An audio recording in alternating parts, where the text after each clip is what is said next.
Hello and welcome to Insert Buzzword Podcast. I'm one of your hosts, Jeremy. And I'm Tristan. Insert Buzzword, the podcast that breaks through the business buzzwords to explore the genuine stories behind entrepreneurial journeys. In the heart of Scotland, we venture into the lives of entrepreneurs and business professionals, uncovering the unique challenges and triumphs that define their paths.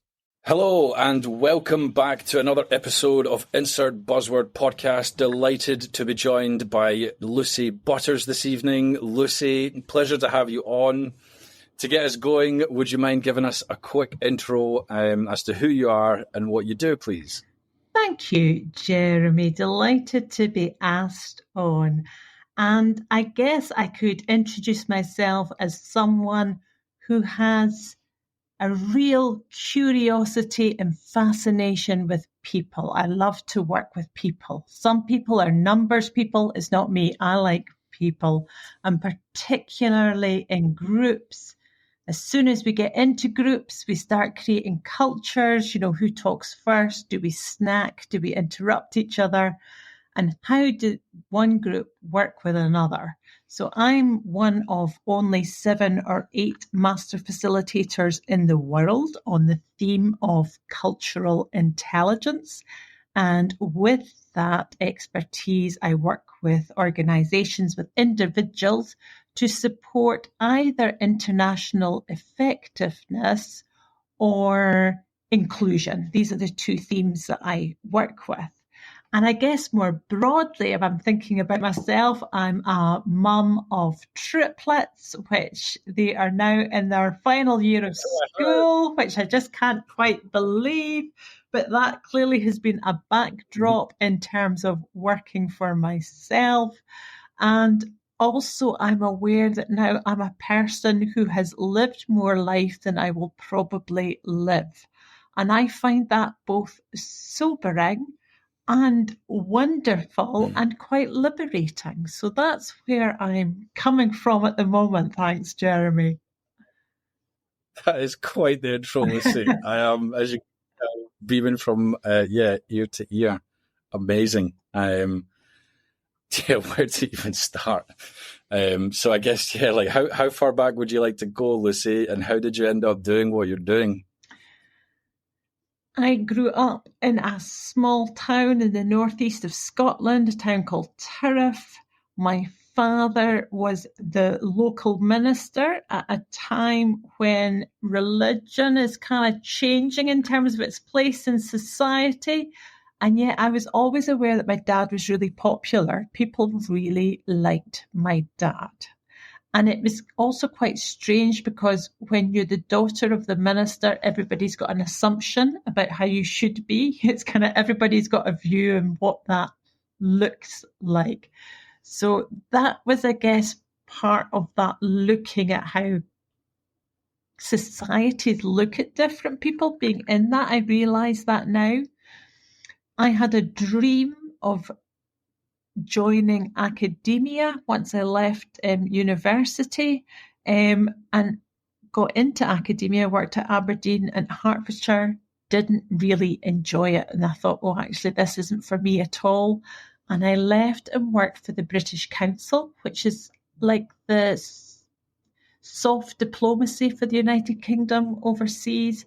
And I worked with them for over 12 years on programmes that supported the international ambitions of universities in Scotland. And I loved it. It opened the world up to me in a way that other things really hadn't, in the same way of just seeing the world differently. And then, as I said, I had triplets, I had preschool triplets, things like that. And at one time after the 2008 crash, when all the organisations were looking to contract, I hadn't wanted to leave the British Council. I loved it. I loved the work I did. At that time, I was the senior education advisor for post-school education in Scotland, developing and implementing strategy along with the Scottish Government. And I was also working on a leadership development programme across 9 different Arab countries. And it was fascinating. However, our union said, check your terms because they'll never get 40% of the organisation voluntarily. So I did, and the terms were much better than I expected. So I thought, I'm as senior as I can be without signing their mobile contracts and having triplets and an academic husband. I thought, I'm not going to want to keep going around the world, when you don't know where you're going one year to the next.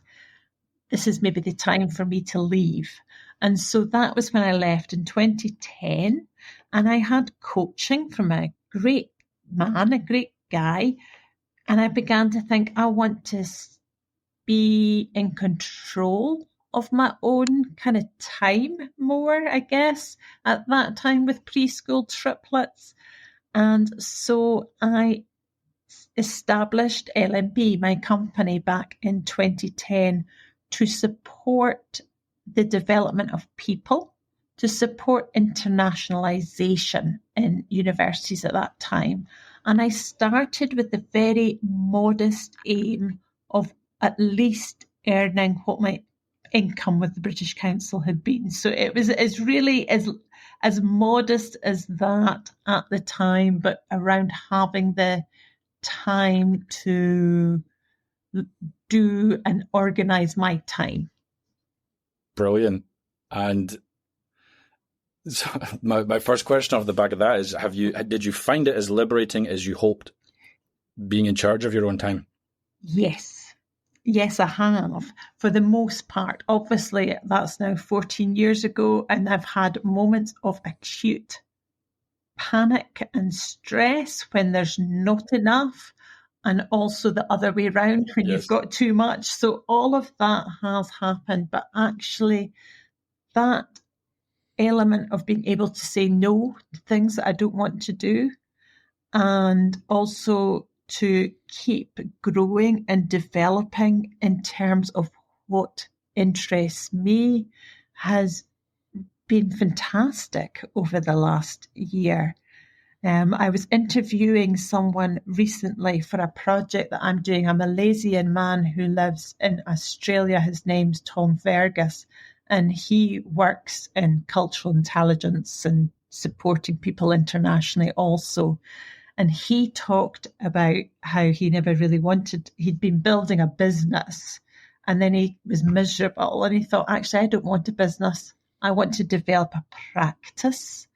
And that language has kind of come into my thinking, that actually what I want is a practice and to develop expertise and to do things that interest me. Because I'm aware if I was doing the proper business, I would have one product and I'd stack it up. I'd do it on repeat, and I don't really want to do that. But I see people who do in my field. So I think of myself as developing a practice. That's incredible. Like I recently took on a PTJ, part-time job. It's the first time in a long time. And I felt that sense of relief, but in the opposite side of the yin and the yang, where I'm now kind of like, oh, thank goodness I can just go somewhere and be given tasks to do and be paid money to do those tasks. I mean, it's not that I don't want, it's not for forever, it's just for now, but there has been a bit of relief to be like, you know what, I'm now not in charge of my own time when I go somewhere, and I'm just being told, or there's a certain amount of flexibility and bandwidth, but there's key tasks to be done today, and if you get those done, that would be ideal. But it's really exciting to hear that after 14 years, you're still as passionate about being in charge of your own time as you were when you started. 100%. If not, in fact, more so. I used to sometimes do that kind of surfing of what's out there. And I don't think I've done that for years, possibly at COVID, when it was everything fell off a cliff. But actually, even when I look at that, that was a huge opportunity and turning point. And so I can see from that as well that I think it's the Chinese who say, kind of challenge and opportunity, when you're in these kind of, within every challenge is an opportunity. And so, yeah, 100%.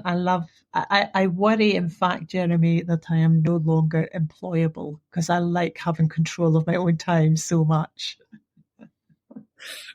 Well, before I pass over to Tristan, that has been a learning curve for me, where it's like, I've got so many ideas for this role that I'm in, but I'm not the one in charge. So do you know what? Am I employable? I need to make sure that I am, because I need that paycheck. And with that, Tristan, do you want to fire in? And because I could just keep going speaking to Lucy, but I'm conscious that you might want to speak to her too. Well, it's nice to join the podcast. Welcome back to the room, Tristan. I'm going to dive straight into the triplets. What was that experience of finding out you were having triplets like on a human level? On a human level, Tristan, I can honestly say it's the only time I have been rendered properly speechless. Really, my husband and I, it was we couldn't say anything except the word 3 for a couple of days, and have a nervous laugh around it. And there's so much you realise in society that talks about the hard work of having a baby. So for me, I think I look back and I think I was quite depressed during there was lots of things going on as well. I think also very shortly after finding out I was expecting triplets, I was up in Orkney on holiday at the time. I also got diagnosed with multiple sclerosis about a week later. So these were two huge bits of information to kind of absorb into my thinking. And in retrospect, I think looking back, I think, gosh, it's been okay. Everything's been much better than I thought it would. I think I thought I was walking into a black hole. It's kind of like there's going to be no putting my head up. But actually, it's been just lots of joy along with moments of, oh my goodness, everything's falling apart. And I think I now have a real sense of resilience and also a sense of my own, when you talked about that, my own time, I think I have a real sense of what's important to me as well. So yeah, on a human level, it's quite a lot of information to take on, but it becomes your everyday, it becomes your normal. Yeah. What? I think 3 at once. The triplets actually arrived, so to speak, or were born. And then I guess since then, what was something that was unexpected that was there anything that you were concerned about that didn't happen? Anything that you hadn't thought of as a challenge or a blessing, so to speak? Oh, different things at different times. I think at the time, one of the things that maybe surprised me is although you get told you will love your children, I don't think I expected to be hit with that sensation, where actually it was a real, like a visceral kind of sense or something, it was such a physical sensation. And that was a surprise to me. I kind of maybe had it intellectualized, but not in that deep feeling. And I think that changed how I felt about things. Also, if you're pregnant with triplets, it's a way of they manage expectations the whole time. So I've got 3 healthy children. My horizons were always positive. So even in the difficult times, it's like I was always working to positive horizons, which isn't the case for everyone. And I'm very aware of that and grateful for it, I guess. What are some of the practical things how do you manage with 3? Like you said, 1 can be challenging enough. How do you cope? Did you have a big support network? Was it just you and your husband? What was the setup or the experience? Different at different times. So my mum and dad, I was fortunate they were retired and they were healthy. So they would sometimes, when they were first out of the hospital, they would come down for a couple of weeks and then go home to recuperate for a couple of weeks. And that couple of weeks was horrific for me, kind of thing. And then they would come back again. My poor father, who was 73, I don't think he expected to be getting, asked to come and feed a baby at 2 a.m. or whatever, but he was great. My mother was like, "Don't wake me. I've done that. Don't wake me." So that was okay. But Like, did they wake up all at the same time to be fed with 3? of course, quite regularly. It was permanent. But also, what I think, I had been scared around just that very thing, Jeremy. So I had a real sense of I have to have a schedule. And very quickly I stopped thinking in that way, and I thought I need to have a pattern. So my pattern might be we wake up, we get fed, we'll go out. So the pattern became that, but the time became irrelevant. And that actually, I think, still sits with me. There's a pattern, and I find time quite stressful sometimes, when you have to do something by a certain time. And I discovered if you took time out with the 3 of it, instantly reduces stress. So I tried to do things where time was not a factor. I'm expecting twins in October. So I'm asking, it's one less than triplets, but I'm asking, out of curiosity, but then with the mild panic of how I'm going to cope. And I don't have to, yeah. And do you have older children? So Theo is 7, and sorry, you're pointing and it was looking at me, but I interrupted. All right, okay.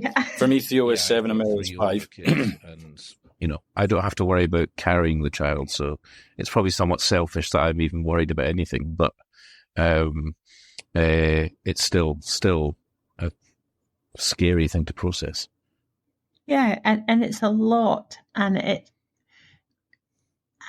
I guess we're now very much away from business world, aren't we? Into that kind of sense of multiple bursts quite quickly, but that sense of breathing. And the key thing, I think, is support between you and your partner. I think that was something that a husband and I had, that sense of we are going to lose it.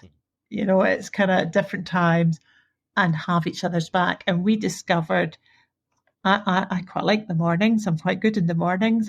It's very hard to get me into bad mood in the morning. Evening time, totally different. Whereas my husband, he hates the morning. He's great in the evening. It's kind of, so it's like, that was really good for us. We didn't always work to that time frame, but it's useful just to notice your strengths where you've got energy and just back each other up. My husband, I always felt it didn't really matter what I did. My husband would back me up, so that was great. Don't be scared. There'll be great things. And the fact is, you have an older 3 that can help you make sure that they do. I'm excited. The biggest thing for me is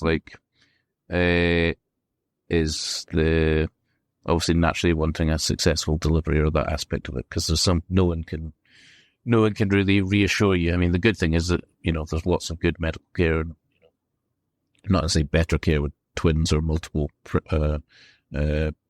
babies, but they're going to be monitoring slightly more, etc. So that's good. Do you think that that experience then helped you in business, or you mentioned it helped resilience earlier? Is that kind of prepared you for later things in life? Yeah, and I think also it helped me to ask for help. It was things like, I remember some of my work colleagues coming round afterward. I got visited by everyone. If you have twins, that's the other thing, you'll get visited. I just got visited by everyone to see these triplets.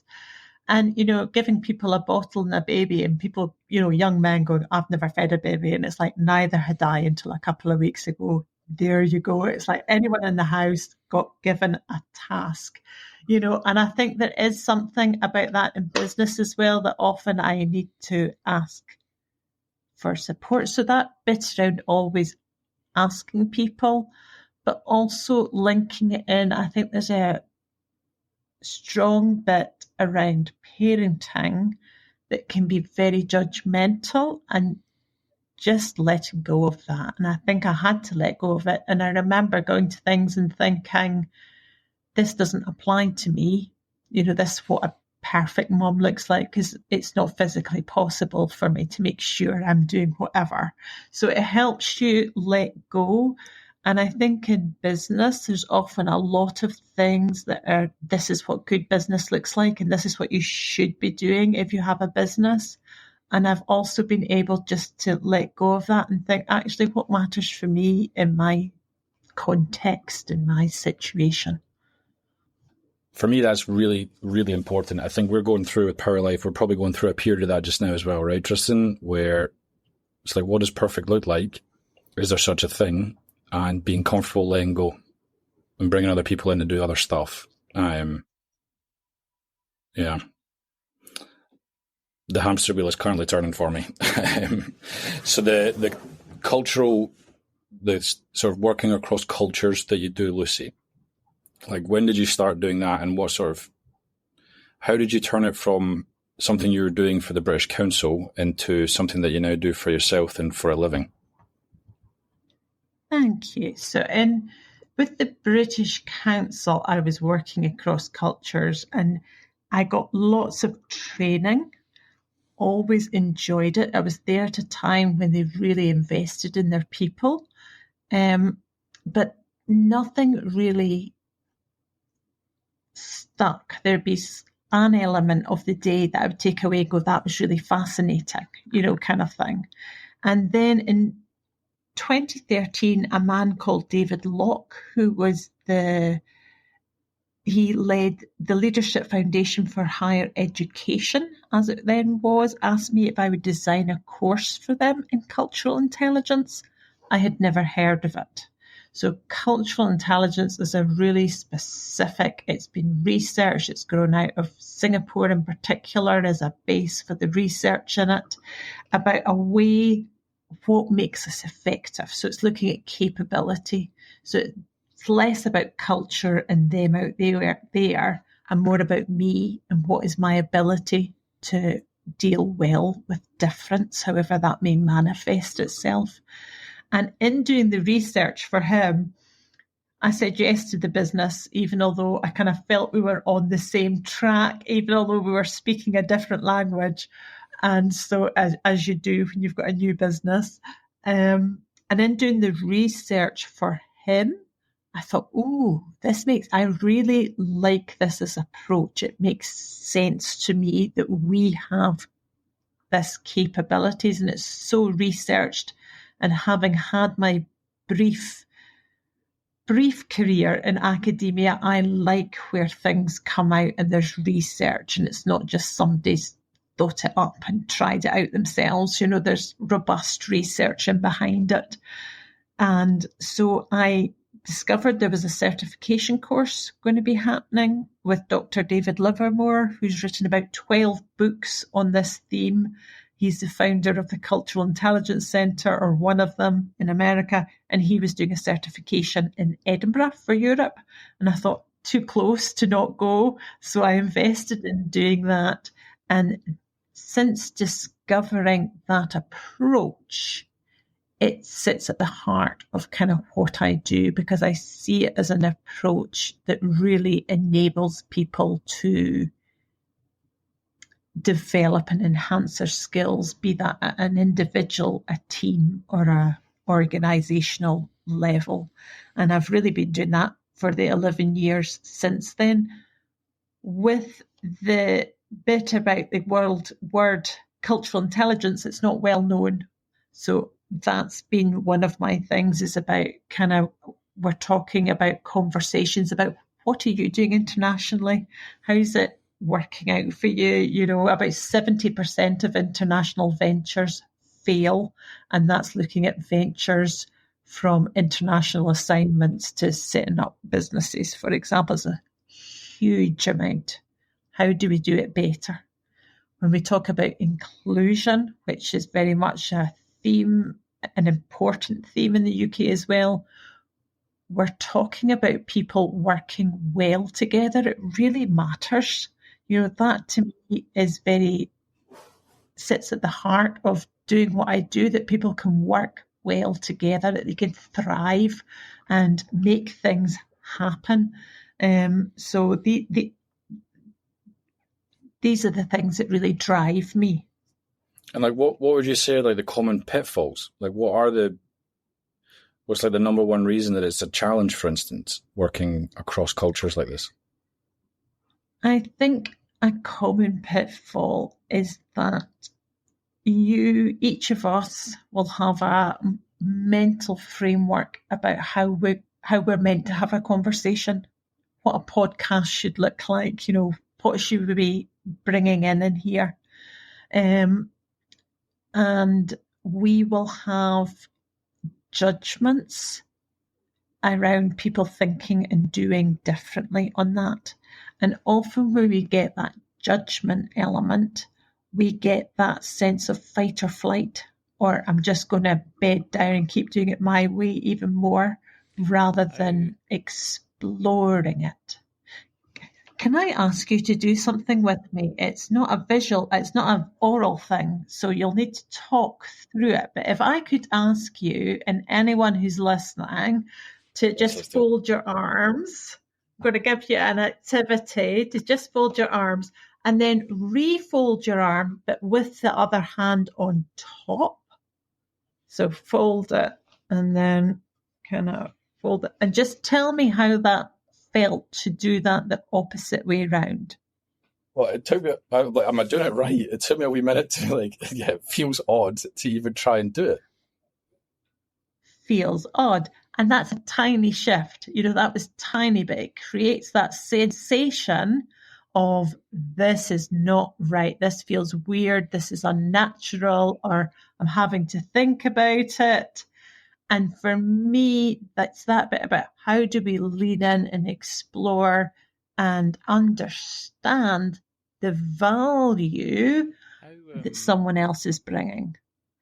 People invest so much energy into being angry, and I hear it all the time, and being angry with somebody who communicates in a different way.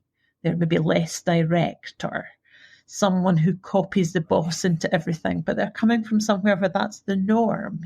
So it's kind of trying to take the energy out of that and the energy into exploring, so that then you can understand and work well together. Did that make any sense at all, Jeremy? Yeah, I've got follow-up questions, but it's not fair to keep Tristan out of the conversation. Tristan, you had one, I think. To kind of mental health or cognitive therapy, because I recognize in either the language or the fight or flight judgment biases almost that there's similarities at various in language and potentially thought process. Is there a link there?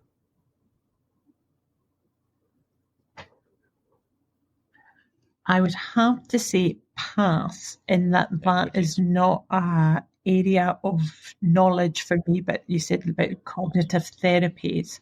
What I would say around inclusion is it's very hard to have inclusion if you don't have well-being for your workforce. It's kind of, I think these two things go together. And there has been research done that's looked at cultural intelligence when you're in diverse areas that shows it reduces anxiety, because often when we're in very diverse contexts, people become more anxious. So there is some research around things like that. But to your specific question, Tristan, pass. Sounds similar to me in my experience. What advice would you give to a Scottish company looking to expand into North America in terms of culture and some of the differences, traditional differences between cultures in the UK or Scotland and North America?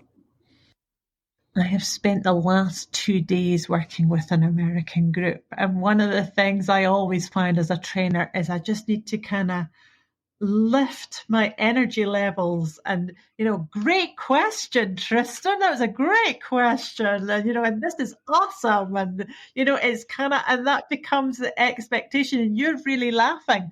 But when I say to Americans, it's not normal in the UK to be saying that was a great question. They kind of look at me as though to say, oh, really? No. So there's different things. I think around hierarchy, it depends. What I would say is that there's never one there's always as much difference within a culture as there is between cultures. So for me, it's about looking out for clues. What is the hierarchy here? What is the emphasis on I or we here? So thinking about clues, and because there's not an America, it's hugely diverse. In the same way, there's not a UK. It's kind of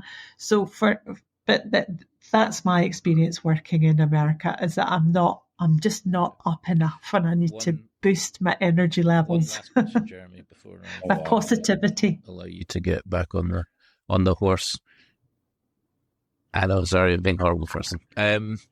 What is there a particular group or culture or part of the world that you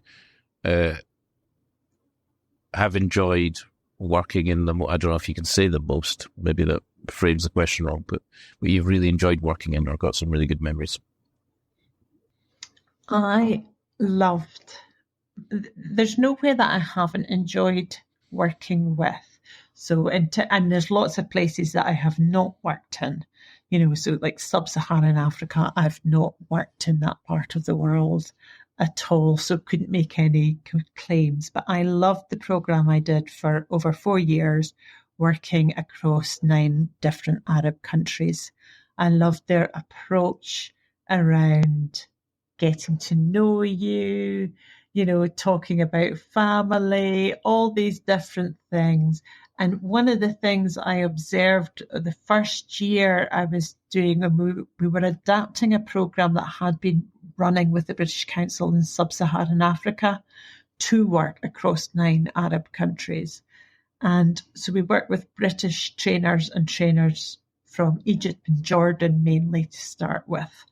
And I remember someone mentioning that their son had died, and all the British trainers kind of sat back in horror at this being brought up in a work context, whereas all the Arabs kind of leaned in to explore that.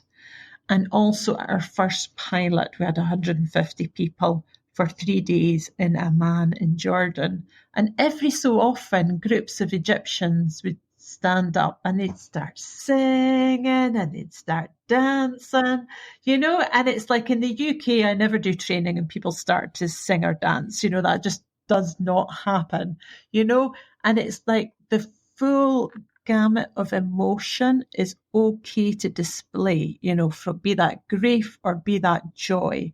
And I realised in Scotland that we don't really do that. We keep emotion in a box, and then we have reasons often linked to alcohol where we can let those emotions out. And it was a real opportunity. And I think everywhere where I've gone, when you work with people, you have a different way of looking at home again and understanding kind of that home bit as well. But I loved that part of the world. And it's been a real, I guess, trauma to see what's happening there since I left the British Council in 2010. There's just been so much disaster across that region. And yeah, it's shocking and awful. But yeah, love that part of the world. So were you based in the UK and visited different countries, or were you based abroad? Yes.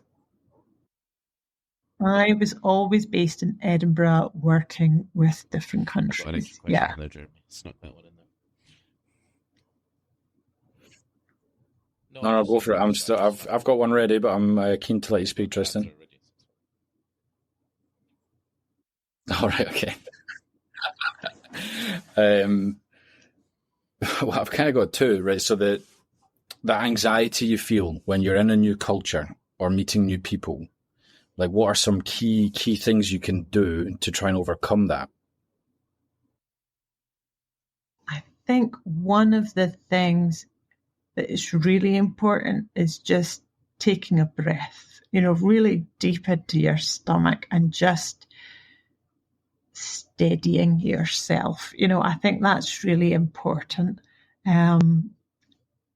Often when we feel the anxiety, as I say, we can go into that kind of judgment frame, and it's just to really try and observe what is going on what is being asked, what is being said, and thinking, are you understanding that right? Or can you understand it in different ways? So a breath, I know that sounds so simple, and it is simple. Nothing I do is very complicated, but it's often not easy, especially at that moment when we've got time pressure or competing priorities, or we're in that sense of anxiety.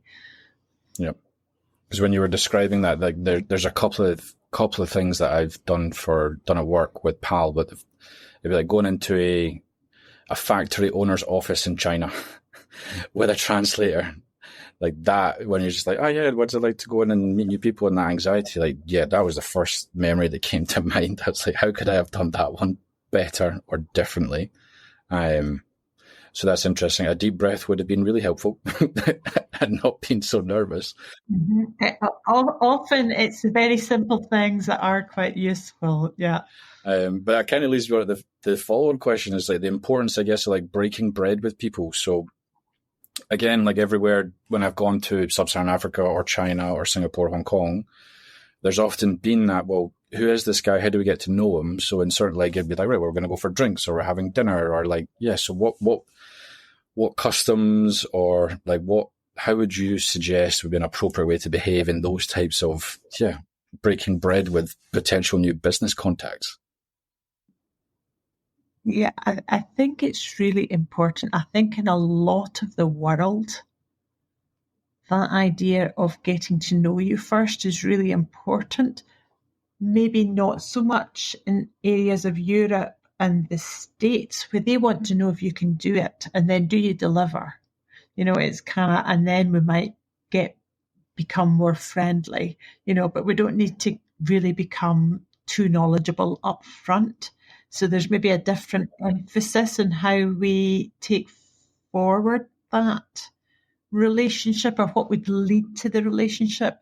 But in many places in the world, and I think it's really about trying to do some of your research before you go, talking to people who have been there, that kind of area, and then just trying to go with the flow, cast your eye around. What's everyone else doing at the table? That kind of thing can be really important. But also know what's important to you. For example, if you're teetotal and you're going to a place where there's drink, have strategies for dealing with that. Another anxiety I hear a lot is around things like sexuality. If you're going to parts of the world where it's really not accepted that you have a husband or a same-sex partner, and so it's thinking in advance about how you're maybe going to talk to the person so that you're pulling them out of their shell rather than vice versa, kind of thing. So I think sometimes there are real anxieties because of very difficult scenarios that are there that we don't have the power to change in that instant. And so I think being aware of that before you go sometimes and building your strategies for dealing with that can be useful. Okay. Great advice. In Senegal, the culture, like the Senegalese teranga, so it's the hospitality. So even before we've had any opportunity to explain why we're here, we're sat down, presented with food, and we're drinking tea. Like it's part of the culture. And I guess first time I went to Senegal, I just got so ill. Oh goodness, I was so ill. We were in the bush in the middle of nowhere, thatch huts, eating on this, and you could feel the sand in the couscous that you're eating, but couldn't say no, or didn't feel it was appropriate to say no. So you're sat there eating and making friends, and that was challenging. Like, when do you think, like, is it okay to say no to, like, in these kind of situations? Can you just flat out be like, no, I'm not doing that? I think it always depends on, I think sometimes it can be useful to explain yourself. So I would say there's never a one rule for all situations. I mean, that's really where I'm coming from. There's never one rule for all situations. And there's always lots of different things to take into account. such as your own health is an important one, for example.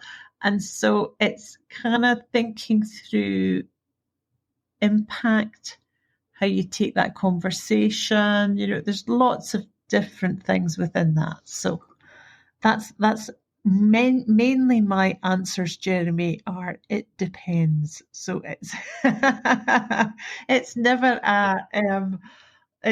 a definite for people who like definite responses, but certainly if we're talking about the world or people, because we're so different.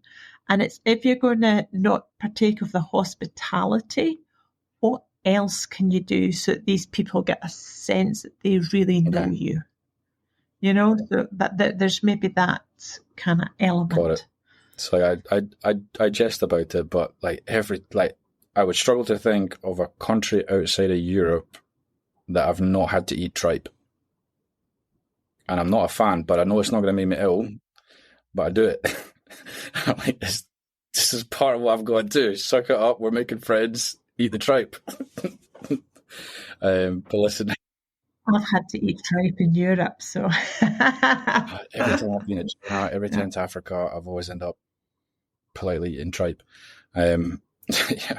So I guess to bring it back to some business questions, Lucy, what would you say is like your biggest success, or what are some of your biggest achievements so far, please? Thank you. And I think for me, success is, there's different elements. So one of them would go back to my starting point around, I feel that I have that ability to have the whole life mixed, the family and business, and it's flowing, it's working for me. And I think that really sits with my sense of success. Also being a master facilitator and being one of so few in the world, that I sometimes think, wow, Lucy, that's quite impressive. That's okay. And thirdly, I think it's just that element of, I think there are a couple of times where I thought, oh, everything's falling apart, and it hasn't happened. It's turned around, and I've been able to turn it around and understand what processes I maybe need to put in place or what conversations. And I feel I have a really robust network of people who are behind me, who I work in partnership with. I've just won quite a nice contract with somebody that I'm working in partnership with. So sometimes I work by myself, sometimes I work in partnership, and I really like that flexibility. And I think just that being able to do and to keep developing what you want in your field. So at the moment, for example, I've been interviewing people around the world. I'm going to be writing a book, hopefully by next year. So I'm hoping to pivot again so that I will focus on people training, people who deliver this themselves. So always, I think that sense of movement and recreation and being part of that. Yeah, I like it too. It's like the time management. How with triplets and a business that works across many time zones, I assume. How do you balance your time? Like, what strategies do you have to make sure that you're productive when you need to be? I think in many ways the bit around having, when the children were young, having limited amounts of time, so you have to do things in those times. Whereas when you've got all day, I find it can take me all day to do the same amount if I don't have a kind of, it needs to be done by whenever. It's like when I'm coming up to a deadline to deliver something, suddenly my creativity and my ability to create programs for people and development programs is at its best almost. So I think there's something now that I still do. Obviously, my children are teenagers. They couldn't be less interested in my time and it is where we're at now. But there's still a bit of making sure I go out for a walk, for example, because actually if I go and do that, I'll not just let time drift. So I still try and kind of, this is work time. This is time to go and do whatever. And sometimes, as I say, I have months where I'm really busy and I'm be down to London 3 or 4 times in the same month.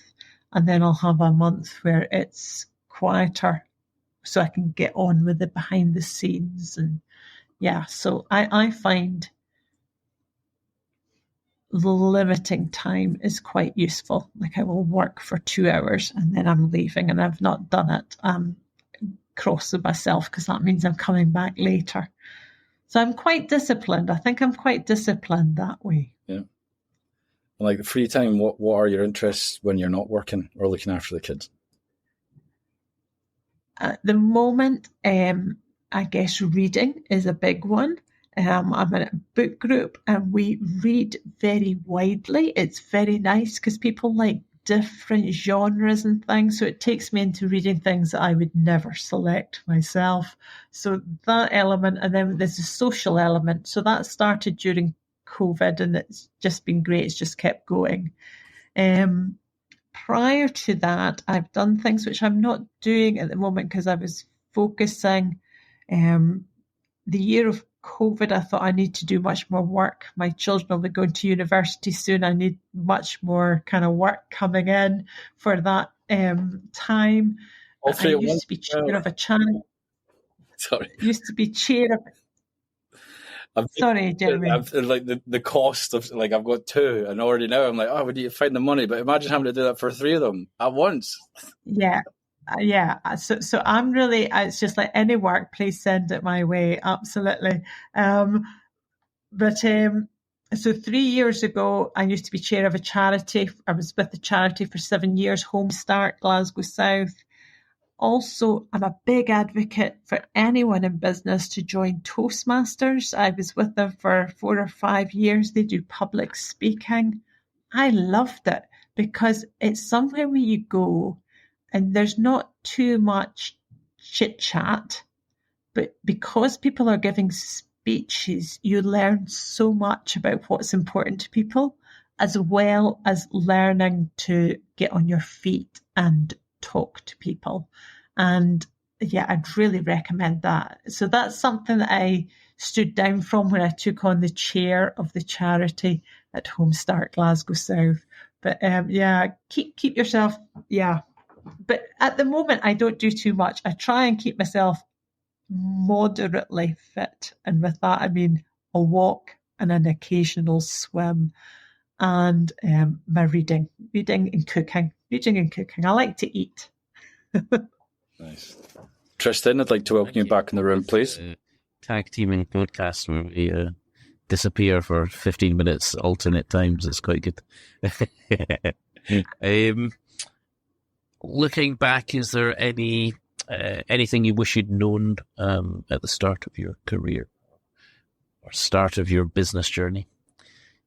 My first 2 years were better than I was expecting. And I think I had a kind of, this business thing is easier than people say because work kind of came to me. And then my 3rd year was an utter disaster. Work did not come to me. And then I thought, okay, well, I've really got to do things differently or I need to go back into employment. And that really, I started going to some of the Scottish Enterprise workshops, for example, and it really got me thinking about systems and building up my profile and, recording everything, when people were in touch and things like that. So it created systems, and really I should have done that from the start, but just didn't, because in some ways I felt I didn't need to. I was getting the income that I wanted. So that bit about keeping that going, that's been really useful.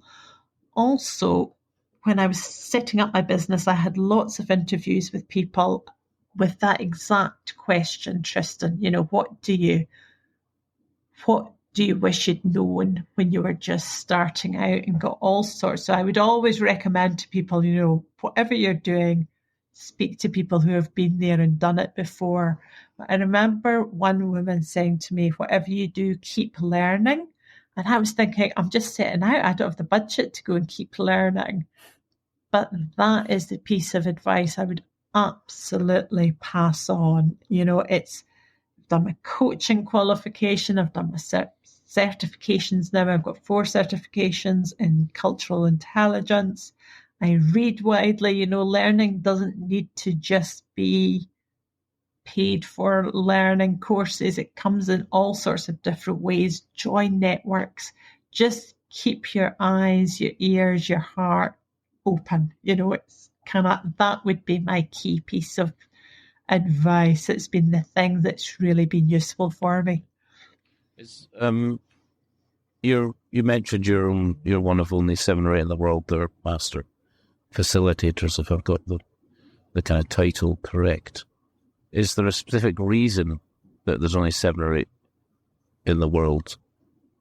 Like, is it take years to get to that level? What's the kind of dynamic within that role? I think in terms of the certification, the copyright, if you like, for cultural intelligence is held by the Cultural Intelligence Centre in the States. So they do all the certifications. And I think COVID changed things for them in some ways as well, around having to go virtual, for example. And I luckily had a very good relationship with them. I had spoken at summits that they did, for example, kind of happy to join in, and they had great people with them. And so they invited me first to be an associate, and then it was an invitation. So I think it's not so much, it's an invitation to become and to train and develop with them. And then I had to go through a program with them. What are your sort of future plans or goals? What you're hoping to do in the next few years? So the one that I think I maybe did mention is I'm wanting to write a book that's pitched at trainers. So trainers who work with a cultural intelligence approach, either because they wish to be culturally intelligent or they share it with others. And that's what I've been interviewing people around the world for. I've got 11 people who are in different markets and different places and different contexts who use it for different reasons, ranging from Rwanda to the USA to Australia to Singapore. So lots of different kind of insights coming in. So it's a huge undertaking. I'm kind of thinking, what on earth were you thinking saying you would write a book? But here I am saying it publicly yet again, which is part of my, if I keep saying it. So I'm on my 4th or my 5th chapter. And I've got people who kind of feedback, and I've developed a kind of network around it. So, and from that, I would like to obviously use that to kind of elevate my profile in terms of what I do in the world of cultural intelligence. Is it we met or were introduced as you were leading or delivering a cultural intelligence session at Strathclyde MBA? Do you work with individuals or corporations as well? Yeah, so Strathclyde MBA, they've been fantastic. I do a couple of sessions every year with them, have done for a while, around enhancing global potential is the kind of theme that we take to the MBA there. And when I started out, universities were my key client group, be that academics, professional staff, students. So I never wanted to work with just one element of universities, worked with different groups. And in some ways that's to do with because I like doing different things. I like to think about how am I going to speak to this slightly differently. So I guess that goes back to that practice piece. During COVID, universities for the main part just stopped hiring external trainers. I did do my work with Strathclyde University still, but most universities were just like, we're not. So I really had to change and pivot, and have been doing a lot of work, for example, with the National Health Service in partnership with other people when I do that typically. And also my work with the Cultural Intelligence Centre. Now I do lots of different things with them, both in terms of certifying others, but also in terms of working with the private sector, ranging from Chinese oil and gas firms working with cohorts to American healthcare organizations. So they have brought me in touch with many more organizations. Really? Sounds like a very diverse range of companies and people, but I guess that's the nature of your works. That would make sense. Yeah, and it's what I enjoy. I like being with difference. Things like I got invited out to Pakistan probably in 2017 to deliver training in cultural intelligence there for banks. I've never really worked with banks ever. And it was both, and I love that slight sense of fear that, I've never worked with bankers before. What will this be like? Never been to Pakistan before. What will this be like? How will it land? And I really enjoy that. That's me in my happy spot, doing something quite new to me, but with a field of expertise that I feel quite comfortable in. I guess the positive thing is, no matter what the experience ends up being, it is relevant and relatable to what you do and applicable for your next session or future work. Always learning. Absolutely, 100%. And also sometimes people say to me, I don't like the way that this is being done. And I was like, well, that's like going into a different culture. You sometimes don't feel comfortable. So it's like, in some ways, I'm in the perfect kind of space, because it's kind of like, how are you going to deal with that discomfort? Amazing. So Tristan, conscious of the time. So Lucy, keen to ask you, and I'm really keen to ask you this one then, given the experience that you have. Favorite buzzword, whether it be one that you enjoy hearing or don't enjoy hearing, from any culture used in a business context. Used in a business context. One I love, so my own buzzword would be curious. Stay curious. That kind of, and you hear that in lots of ways. So that would absolutely be one.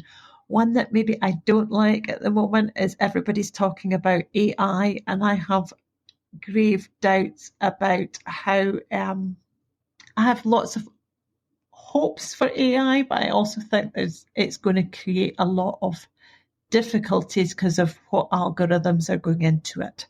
I think it's going to open up a whole new different space. But I hear AI is just going to do everything, is kind of something that we hear at the moment. And I don't think it's going to do everything well, is my sense. Wow. Well, I think, Tristan and I are definitely guilty of that one. The AI. We have found it to be quite powerful. Put it that way. It's been really useful. But I have seen the horror stories where, customers talking to chatbots, and the chatbots, before you know it, getting confused and saying things they maybe shouldn't be saying to customers. I guess flipping your terrifying. saying at the start of the podcast, Lucy, about every challenge is an opportunity. With AI, every opportunity there's a challenge. At least one of them. Probably, yes. Nice. Right. Well, I guess with that, Lucy, it's been an absolute pleasure to have you on the podcast. Really appreciate you sharing your insight. I found it so fascinating. I could have talked to you for a lot longer. But thanks everybody for listening. I look forward to the next one. And thanks again, Lucy. Thank you. Thank you for listening to today's episode. We hope you enjoyed today's conversation. Give us a follow on social media and listen to all of our other episodes wherever you listen to your podcasts. Bye.